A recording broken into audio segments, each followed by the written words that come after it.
மற்றவங்களுக்கு விளையாட்டு பண்ணுறது தான் நம்ம பொறுத்து இருக்கோம். நம்ம கட்சிக்காரங்களே விளையாட்டு போட்டுருக்கீங்க போல இருக்கா? நம்ம திருச்சி மாநகர் மாவட்ட சார்பாக கட்சி நிர்வாகிகளுக்கு ஊக்குவிக்கிற விதமாக அவர் இந்த போட்டிகளை வைத்திருக்கிறாரு. நான் தஞ்சாவூர் கல்யாணத்துக்கு வந்ததுனால பரிசு கொடுக்க வரணுன்னாங்க வந்துட்டேன். அது ஒன்றும் தவறு இல்லைல்ல. கட்சி நிர்வாகிகளுக்கு அவர்களெல்லாம் ஒன்று சேர்ந்து விளையாண்டு அவர்களுக்கு பரிசு கொடுப்பதன் மூலம் அவர்களை எப்படி நீங்கள் அந்த ஐடி கம்பெனியில் வேலை பார்க்குறவங்களாம் டூர் அழைச்சிட்டு போகிற மாதிரி இது வந்து அவங்களுக்குலாம் ஒரு என்டர்டெயின்மெண்ட். அவ்வளோதான். பாஜக ஒரே நாடு ஒரே தேர்தல் தான் இருக்குது. அதில் உங்களோட கட்சியோட நிலைப்பாடு என்ன? அதை ஒத்துக்கிறீங்களா? அதாவது 67 தேர்தல் முன்னாடி வரைக்கும் ஒரே நாடு ஒரே தேர்தலாக தான் இருந்துச்சு. 57லேருந்து திரும்பவும் அது ப்ராக்டிக்கலாக எந்த அளவுக்கு அது சரியாக வருங்கிறது இன்னும் நமக்கு அதை பற்றி எதுவும் அனுமானிக்க முடியல. அதனால் wait and see about it. பருவமழைக்கு திமுகவோட செயல்பாடு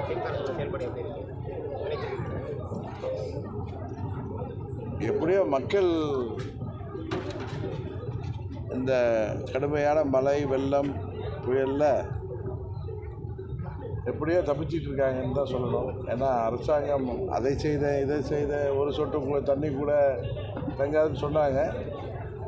அதையெல்லாம் தாண்டி இன்றைக்கு வருண பகவான் அருளால் நம்ம தப்பிச்சிருக்கோங்கிறது தான் என்னுடைய கருத்து. ஏன்னா பல நகரங்களில் மழை இன்னும் தொடர்ந்து மழைப்பொழிவு இருந்திருந்தால் வந்து இன்னும் மோசமான பாதிப்பு பொதுமக்களுக்கும் அவங்க உடைமைகளுக்கும் ஏற்பட்டிருக்கும். நல்ல வேளையாக மழை இடையில் இப்போ வானிலை ஆராய்ச்சி மையம் சொன்னதுபடி இன்னும் தொடர்ந்து மழை பெய்ஞ்சிருந்துச்சுன்னா இன்றைக்கெலாம் நம்ம இங்கே உட்காந்துருக்க முடியுமான்னு தெரியல. அந்தளவு இருந்துச்சு. வழக்கம் போல் திமுக மக்களை ஏமாற்றி ஆட்சி செய்கிறார்கள் என்பது எல்லோருக்கும் தெரியும். அதில் ஒரு இந்த மழை வெள்ளத்தில் அவங்களுடைய நடவடிக்கை வெறும் விளம்பரம் தான் இருக்கே தவிர அவர்கள் சொல்கின்ற அளவுக்கு அவர்களுடைய செயல்பாடு இல்லை என்பதுதான் உண்மை. ஆக்கப்பூர்வமான எதிர்கட்சி அதிமுக செயல்படுதா? திரும்ப எடப்பாடி பழனிசாமி எதிர்கட்சி தலைவராக எப்படி செயல்படுறாங்க? எடப்பாடி பழனிசாமி எப்படி செயல்படுறாருன்னு நான் சொல்லணுமா? எதிர்கட்சி அதிமுக செயல்படுது அது நான் சொல்கிறத விட ஊடகத்துறையில் உள்ள நீங்கள் சொல்கிறது தான் சரியாக இருக்கும். ஏன்னா நான் அவருக்கு எதிரான கட்சியை சேர்ந்தேன்னா அதனால் நான் சொல்கிறத நீங்கள் எப்படி வேணாலும் எடுத்துக்கலாம். அதனால் நீங்கள் தான் அதை சொல்லணும். ஆனால் அதாவது அதிமுகங்கிறது இன்னைக்கு வந்து வலுவிழந்திருக்கு அப்படிங்கிற பார்வை தான் பொதுவாக இருக்குது. ஆனால் இன்னைக்கு பொதுக்குழுவில் பேசுகிறப்ப என்ன சொல்லியிருக்காருன்னா, நாங்கள் வெறும் 1,98,000 ஓட்டில் தோற்றுருக்கோம், அதனால் வந்து நம்ம ஈஸியாக ஜெயிக்கலாங்கிற மாதிரி ஒரு கருத்தை சொல்லியிருக்காரு. அதை பற்றி நீங்கள் என்ன சொல்கிறீங்க? பழனிசாமி எதை வேணாலும் பேசுவார், உங்களுக்கு தெரியும். அவருக்கு தெரிஞ்சதெல்லாம் துரோகம்தான். துரோகம் அது அவரை சேர்ந்தவர்களாக இருக்கட்டும், அம்மாவுடைய கட்சியாக இருக்கட்டும், பொதுமக்களாக இருக்கட்டும், எல்லோருக்கும் துரோகம்தான்.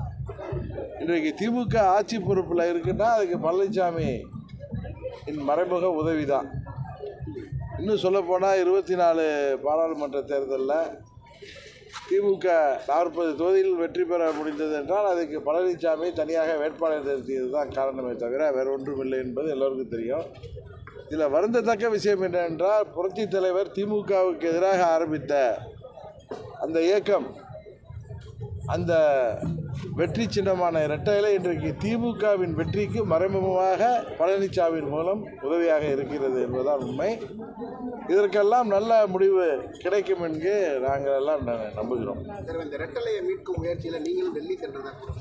இல்லை, ரெட்டலை நாங்கள் வந்து ரெட்டலையை மீட்கும் முயற்சிங்கிறது நாங்கள் சுப்ரீம் கோர்ட் வரைக்கும் கேஸ் போய் அதுக்கப்புறம் நாங்கள் அம்மா மக்கள் முன்னேற்ற கழகம் ஆரம்பிச்சிட்டோம். ஜனநாயக ரீதியாக தான் நாங்கள் அதை மீட்டெடுப்போம்னு சொன்னோம். மக்கள் மன்றத்தில் பழனிசாமி மீது உள்ள இந்த குற்றச்சாட்டுகள் இன்றைக்கு படிப்படியாக உண்மை என்று தெரிய வருது. நீங்கள் சொன்ன மாதிரி அம்மாவுடைய கட்சி இரட்டை இலை சின்னம் இன்றைக்கு பலவீனமாயிட்டு வருதுங்கிறது தான் உண்மை. பழனிசாமிங்கிற ஒரு சுயநல மனிதர்கிட்ட அந்த சின்னம் மாட்டிக்கொண்டு இன்றைக்கு திமுகவுக்கு மறைமுகமாக உதவி செய்வதன் மூலம் அது வலுவிழந்து வருகிறதுங்கிறது தான் எல்லோருக்கும் தெரிந்த ஒரு உண்மை. அங்கே இருக்கிற நிர்வாகிகளும் தொண்டர்களும் பழனிசாமிகிட்ட ரெட்டை இலை இருக்குங்கிறதுக்காக அவரை காவடி தூக்கி தங்களை தாங்களே ஏமாற்றிக்கிட்டாங்கன்னா 26 தேர்தலுக்கு பிறகு நான் பல முறை சொன்னது தான் இன்றைக்கும் சொல்கிறேன், அந்த கட்சிக்கு, அம்மாவின் கட்சிக்கு அவர் முடிவுரை எழுதி விடுவார் இருந்தது. அப்ப 26 தேர்தலும் அதிமுக விசப்பிரச்சனை சொல்றீங்களா? 26 தேர்தலுக்கு பிறகு அந்த கட்சியே இல்லாத நிலைக்கு பழனிசாமி செய்து விடுவார். ஏன்னா அவருக்கு இந்த கொலை கொள்ளை முயற்சி வழக்குகள், அவர் மீது ஊழல் குற்றச்சாட்டுகளில் கைதாகிவிடக்கூடாதுங்கிறதுக்காக, அவர் தன்னை காப்பாற்றிக் கொள்வதற்கு, தன் குடும்பத்தை காப்பாற்றிக் கொள்வதற்காக திமுகவிற்கு மறைமுகமாக உதவி செய்திருக்கார். 26க்கு அப்புறம் அவருடைய உதவி தேவை இருக்காது திமுகவுக்கு, அவருக்கும் கட்சி தேவை இருக்காரு. அதனால முழு விழா நடத்தி விடுவார். 2026 தேர்தலில் அமமுகவோட நிலைப்பாடு, நாங்கள் தேசிய ஜனநாயக கூட்டணியில் இடம்பெற்றிருக்கிறோம். தேசிய ஜனநாயக கூட்டணி இன்னும் வலுப்புறம். திமுக என்கிற தீய சக்தியின் ஆட்சிக்கு தேசிய ஜனநாயக கூட்டணி இந்த தேர்தலில் மக்கள் ஆதரவோடு முடிவுரை எழுதி நல்லதொரு மக்களாட்சியை தமிழ்நாட்டில் கொண்டு வருவதற்கு கூட்டணி ஆட்சியை கொண்டு வருவோம் என்கிற உறுதியோடு நாங்கள் பணியாற்றிக் கொண்டிருக்கிறோம். வெள்ள நிவாரணத்தையாக ஒரு 2000 ரூபா கொடுத்துருக்காங்க. இது வந்து அவங்க கூட்டணி கட்சியில் இருக்க தமிழக வடமாநில கட்சி தலைவரை வந்து மக்களுக்கு பிச்சை போடுற மாதிரி இருக்குன்னு சொல்லியிருக்காரு. அரசியலுக்காக வந்து எங்களை பயன்படுத்திக்கிறாங்கன்னு சொல்லியிருக்காரு. பொதுவாக இந்த மழை வெள்ளத்தில் குறைந்தபட்சம் 5000 ரூபானாலும் நிவாரணம் கொடுக்க வேண்டும் என்பது தான் பாதிக்கப்பட்டவர்களுடைய எதிர்பார்ப்பு. அதை இந்த அரசாங்கம் நிறைவேற்ற வேண்டும் என்பது தான் எல்லோருடைய கோரிக்கை. நீங்கள் இன்னொன்று கேட்டீங்களா, டெல்லி போனதை பற்றி? டெல்லி போனது என்னுடைய பர்சனல் விசிட்டு. அதுக்கும் டெல்லி போனாலே பொலிட்டிக்கல் விசிட் சொல்லாதீங்க. நான் 12-13 வருஷம் அங்கே எம்பியாக இருந்தவன். இன்னும் சொல்லப்போனால் எனக்கு டெல்லியில் நிறைய நண்பர்கள். ஒரு திருமண நிகழ்ச்சிக்காக தான் நான் போயிருக்கேன். ஆனால் திமுக கூட்டணியில் எப்போ பிரச்சனையாலுமே திருமாவளவன் குறுகுறுனே பார்க்குறாங்க. என்ன காரணம் நினைக்கிறீங்க? புரியல. திமுக கூட்டணியில் எப்போ பிரச்சனை நினைச்சாலுமே திருமாவளவனே குறிப்பிட்டு பார்க்குறாங்க. என்ன காரணம் நினைக்கிறீங்க? அது திருமாவளவன் நண்பர். திருமாவளவன் வந்து எப்பயும் ஒரு தீர்க்கமான கருத்துக்களை சொல்லக்கூடியவர். சமீப காலமாக பார்த்தீங்கன்னா அவருடைய பேச்சு ஏதோ குழப்பத்தில் இருக்கிறது போல தெரியுது. இன்னும் சொல்லப்போனால் அந்த கூட்டணியில் இருந்துக்கிட்டு கூட்டணிக்கு அழுத்தம் கொடுக்கின்ற விதமாக அவர் வந்து மது ஒழிப்பு தீர்மானங்கள்லாம் கொண்டு வந்தார், மாநாடுலாம் நடத்தினார். பட் அவரை சேர்ந்தவர்கள், அவரோடு இருந்தவர்கள் பேசுகின்ற பேச்சு திமுகவிற்கு, திருமாவளவனுக்கு ஏதோ பிரச்சனை இருக்கோங்கிற எண்ணத்தை தான் மக்கள் மத்தியில் உருவாக்கி வருது. அவர் வந்து என்னதான் மறுத்தாலும் ஏதோ நெருப்பு இல்லாமல் புகையாதும்பாங்க. அது மாதிரி ஏதோ நெருடல்கள் இருக்கலாம். அது கத்திரிக்காய் பற்றின சந்தைக்கு வந்து தான் ஆகணும். திமுக கூட்டணி உடைய வாய்ப்பு இருக்குது. இல்லை, திமுக கூட்டணியை விட பலமான கூட்டணியாக எங்களுக்கு தேசிய ஜனநாயக கூட்டணி அமைய இருக்கிறது. எங்கள் கூட்டணி பலமான கூட்டணியாக வர்ற தேர்தலில் வர இருக்கிறது. எங்கள் கூட எப்படி கம்யூனிஸ்ட் வருவாங்களா தேசிய ஜனநாயக கூட்டணிக்கு? வேற யார் இருக்காங்க? காங்கிரஸ் தான் வரணும். காங்கிரஸ் தான் ரைட்டு. அதிமுக பெரும்பாலான கருத்து கட்சி ஒன்றிணைணும் அப்படின்றது. பொதுக்குழு நடந்திருக்கு. ஏற்கனவே மாவட்ட வாரியாக நிர்வாகிகளை சந்திக்கும் பல்வேறு குழப்பங்கள் அடிதெல்லாம் நடந்துச்சு. தொடர்ந்து பொதுமக்களை சந்திப்போம், சூறாவளி சுற்றுப்பயணம் செய்வோம்னு எடப்பாடி சொல்லியிருக்காங்க. இது எப்படி சாத்தியம்? நிறைய போலீஸ் பாதுகாப்போடு தான் அவர் செல்லணும் எல்லா இடத்துக்கும். ஏன்னா அவங்க கட்சிக்காரர்கள்டேருந்து அவர், நீங்கள் பார்த்தீங்க அந்த கூட்டங்கள்லாம் அவங்க கட்சி பட்ட பாடு, அதற்கெல்லாம் காரணமே அவர் தாங்கிறது தமிழ்நாடு முழுவதும் உள்ள நிர்வாகிகளுக்கும் தொண்டர்களுக்கும் தெரியும். அவர் அவங்க கட்சி கூட்டத்திற்கும் மக்களை சந்திக்கிறப்ப அவரது கட்சிக்காரர்களிடம் தன்னை காப்பாற்றிக் கொள்வதற்கு அவருக்கு நிறைய போலீஸ் பாதுகாப்பு தேவைப்படும் தான் நான் நினைக்கிறேன். ஆதவர்ஜுனாவை வந்து கட்சியை விட்டு நீக்கிட்டாங்க. 6 மாதம் தற்காலிகம் பண்ணாங்க, கட்சியை விட்டு நீக்கிட்டாங்க. அழுத்தம் இன்னும் கொடுக்கப்படுது திமுக. அவராக விலகி அவர் கட்சியிலேருந்து விலகியிருக்காரு. ஆதவர்ஜுனா அழுத்தம் தரப்படுதா? இல்லை, அதில் வந்து ஒன்றும் எனக்கு திருமாவளவனுக்கு அழுத்தம் தரப்படுறதா தெரியல. அவருடைய சம்மந்தப்பட்ட விஷயத்தில் திருமாவளவன் அவர்கள் அதை வந்து சரியாக கையாளவில்லைன்னு நினைக்கிறேன். அவர் ஏதோ முளையிலே கிள்ளி இருக்கணும். இதெல்லாம் பதவி சுகத்தை அனுபவித்தவர்கள் பண உதவி செய்யணும்னா முன்னாள் அமைச்சர் கோபி முனுசாமி பேசியிருக்காரு. பதவி சுகத்தை அனுபவித்தவர்கள் பண உதவி செய்யுங்க.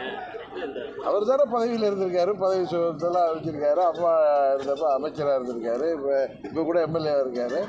ஏற்கனவே எம்எல்ஏலாம் இருந்திருக்காரு. அது அவருக்கு சொல்கிறாரா இல்லை அவரை போன்று இருந்தவங்களுக்கு சொல்கிறாரான்னு தெரியல. நான் அது என்னன்னு பார்க்கல. ஆனால் நீங்கள் தேசிய ஜனநாயக கூட்டத்தில் இருக்கிறது உறுதியாக சொல்கிறீங்க.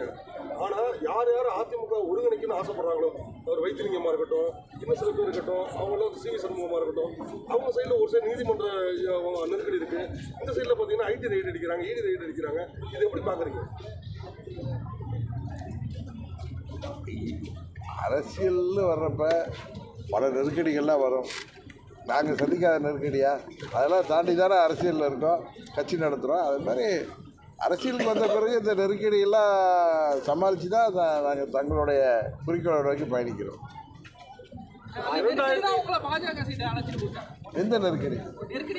நெருக்கடி சந்தித்த நேரத்தில் நான் பாஜகவை எதிர்த்து தானே இருந்தேன். இப்போ தேசிய ஜனநாயக கூட்டணியில் இருக்கிறப்ப எனக்கு எந்த நெருக்கடியும் இல்லையே. சுமூகமான நேரத்தில் தான் நான் போயிருக்கேன். அது அவருடைய கேள்வி. எதையுமே நம்ம ஊரில் எதை வேணாலும் எப்படி வேணாலும் பார்க்கலாம். பட் எனக்கு எந்த நெருக்கடி அவங்கள்ட்ட இன்னும் சொல்ல போகிற எனது வழக்குகளுக்கு பின்னாடிலாம் என் மேலே வந்த நெருக்கடிகள் பின்னாடிலாம் பாஜக இருந்துச்சான்னு தெரியலன்னு நான் அப்போலேருந்து சொல்லியிருக்கேன். இப்போயும் நான் அதே மாதிரி தான் அந்த நீதிமன்றத்தில் எனது வழக்குகளை சந்தித்து வரேன். அப்போயும் எனது வழக்கெல்லாம் நீதிமன்றத்தில் தான் இருந்துச்சு. அதனால் எனக்கு அப்போயும் அந்த நெருக்கடி யாரும் கொடுக்கல, எனக்கும் அந்த நெருக்கடி கொடுக்கல. நீங்கள் சொல்கிற மாதிரி பல ரைடு அதெல்லாம் நடந்துச்சுல்ல, அந்த நெருக்கடிகள் எல்லாம் சொல்கிறேன். அதிமுக சிதறண்டு இருக்கிறதுக்கு பாஜக ஏதாவது ஒரு காரணமாக இருந்திருக்கா? எனக்கு தெரிஞ்சவரை நான் இப்போ பாஜகவுடைய நிறைய தலைவர்கள் நிர்வாகிகளோட பழகிற வரைக்கும் அம்மாவுடைய கட்சி ஒற்றுமையாக இருக்கணும்னு தான் அவங்க நினைக்கிறாங்க. ஒரு காலகட்டத்தில் அவங்களிடம் அவர்கள் ஏதோ ஒன்று நினச்சி அம்மாவுடைய கட்சி ஒற்றுமையாக இருக்கணுங்கிறதுக்காக அவர்கள் செய்தது அது ஏதோ பிள்ளையார் பிடிக்க போய் குரங்கு பிடிச்ச கதையாக மாறி இருக்கலாமே தவிர, இன்றும் அங்கே உள்ளவங்க வந்து எனக்கு தெரிஞ்ச நிறைய பேர் அம்மாவுடைய கட்சி வலுவாக இருக்கணும், திமுகவை வீழ்த்துவதற்கு அந்த கட்சி வலுவாக இருக்கணுங்கிறது தான் அவங்களுடைய எண்ணமாக இருக்குது. ஆனால் இப்படி எடுத்துக்கலாமா? அதிமுக ஒருங்கிணைக்கிற முயற்சியில் பாஜக ஈடுபட்டு வருது அப்படி எடுத்துக்கலாமா? அது எனக்கு தெரில. அது நான் அவங்க கூட்டணியில் இருக்கேன். என்கிட்ட யாரும் அதை பற்றி யாரும் பேசுனது இல்லை. பெரும்பான்மையான தொண்டர்கள் வந்து எல்லாம் ஒரே கட்சியில் இருக்கணும். அதிமுக வந்து பிரிவிழாக இருந்தால் 2026 அதிமுக தான் வெற்றி பெறும்னு நினைக்கிறாங்க பெரும்பான்மையான தொண்டர்கள். அந்த தொண்டர்களுடைய ஆசையை வந்து நிறைவேற்றக்கூடிய இருக்கா? அதான் உங்களுக்கு சொல்கிறேன், அம்மாவுடைய தொண்டர்கள் எல்லாம் ஒன்றா இருக்கணுங்கிறது தான் எல்லாருடைய விருப்பமும். அதுக்கு பழனிசாமி மாதிரி ஒரு சில பேர் சுயநலத்தில், பதவி வெறியில், பணத்திமிரில் தடையாக இருக்காங்கங்கிறது உங்களுக்கு தெரியும். அதுதான் நான் பலமுறை சொல்லியிருக்கேன். அங்கே உள்ள தொண்டர்களும் நிர்வாகிகளும் விழித்து கொள்ளாமல் தங்களை தாங்களே ஏமாற்றி கொண்டிருந்தால் 26க்கு பிறகு அம்மாவுடைய அந்த இயக்கத்தை இரட்டை இலை கையில் வைத்திருக்கின்ற பழனிசாமி அந்த இயக்கத்திற்கு மூடு விழா நடத்தி விடுவார் அப்படின்னு சொல்கிறேன். அது புரிய வேண்டியவங்களுக்கு புரியணுங்கிறது எல்லாருக்கும் தெரிஞ்ச விஷயம் தான். 2026 தேர்தலில் நடிகர் விஜய் எந்த அளவுக்கு இந்த அரசியல் கட்சி சவால் கொடுப்பான்னு ஒரு இன்னொரு அரசியல் கட்சி எந்த அளவுக்கு சவால் விடும், எந்த அளவுக்கு அவர்கள் மக்கள் மன்றத்தில் அவர்கள் ஈடுபடுவாங்கங்கிறத தேர்தல் முடிஞ்ச பிறகு தான் சொல்ல முடியும். இடைத்தேர்தல் வந்தால் போட்டியிட என்ன? நாங்கள் தேசிய ஜனநாயக கூட்டணியில் இடைத்தேர்தல் ஈரோடு தானே சொல்கிறீங்க. நாங்கள் எல்லா கட்சிகளும் சேர்ந்து முடிவெடுத்து அதை பற்றி முடிவெடுப்போம். என்ன தம்பி வேறு எது கேட்குறீங்க? ஒரே நாடு ஒரே தேர்தலுக்கு மசோதா நாளைக்கு தாக்கல் பண்ணணும்னு சொல்லியிருந்தாங்க. ஆனால் நாளைக்கு பண்ணலையா? அது வந்து எதுவும் எதிர்கட்சி மேலே அச்சம் காரணமாக பண்ணாமல் இருக்காமா? தெரியல எனக்கு. இந்த தகவலை நீங்கள் சொல்லி தான் தெரியும். நான் இங்கே வந்ததுக்கப்புறம் அதை பற்றி நான் ஃபாலோ பண்ணல. நான் தெரிஞ்சுக்கிட்டு சொல்கிறேன் சார். அதாவது அம்மா இருக்கிற வரைக்கும் ஏடிஎம்கே கூட தான் மற்ற கட்சிகள் வந்து கூட்டணிக்கு வருவாங்க. இப்போ இருக்கிற சூழலில் புதுசாக வந்திருக்க விஜய் கட்சி கூட ஏடிஎம்கே தான் விருப்பப்பட்டு போய் கூட்டணி அமைக்கிற மாதிரி ஒரு பேச்சு வருது. அதை பற்றி நீங்கள்? அதாவது பழனிசாமி என்ன நெருக்கடியில் இருக்காருன்னா, அவர் தவறான முடிவுகள் எடுத்ததுனால 24 தேர்தலில் அவருடைய முடிவுகளால் அந்த கட்சி இன்னும் பலவீனமாயிருக்கு. 21 தேர்தலில் அடைந்த பலவீனத்துக்கு அப்புறம் தொடர்ந்து 24 அது பலவீனமாயிட்டாங்க. புரட்சித் தலைவர் கட்சியை அம்மாவுடைய கட்சியில் இன்றைக்கு அவர் எப்படியோ தலைமை பதவியில் இருக்கிறதுனாலே அவர் அம்மாவாயிட முடியாது, தலைவராகிட முடியாது. இரட்டை இலை பலவீனமாயிட்டிருக்கு அவருடைய தலைமையிலங்கிறது தான் உண்மை. அதனால தான் மற்ற கட்சிகள் அவர் வந்து அந்த கட்சி வந்துவிடும், இந்த கட்சி வந்துவிடும், மெகா கூட்டணி அமைப்பேன்லாம் சொல்லி எனக்கு தெரிஞ்ச வரைக்கும் சிலோனில் உள்ள கட்சிகளோட கூட்டணி அமைக்க தான் வாய்ப்பு இருக்குது. இல்லை ஆந்திராவில் உள்ள கட்சிகளோட வேணால் கேரளாவில் உள்ள மாநில கட்சிகளோட தான் அமைக்க முடியுமே தவிர மற்ற எந்த கட்சியோட அவர் கூட்டணி அமைக்க போகிறாருங்கிறது தெரியல. அவர் பேசுறத பார்த்தா பாஜகவோட தலைவர் அண்ணாமலை இல்லாட்டினா அவர் பாஜக கூட கூட்டணி அமைக்க தயாரா இருக்காரு அப்படிங்கிற மாதிரி தோற்றம் இருக்கு. அது அவர் என்ன தோற்றம் கொடுக்குறாரு தெரியல. பாஜகங்கிறது ரொம்ப அனுபவஸ்தர்கள் உள்ள கட்சி. அவங்க முடிவெல்லாம் இன்னொருத்தருக்காகலாம் அவங்க முடிவுகளை அவங்க வந்து எதையுமே யோசித்து தான் அந்த முடிவை எடுப்பாங்க.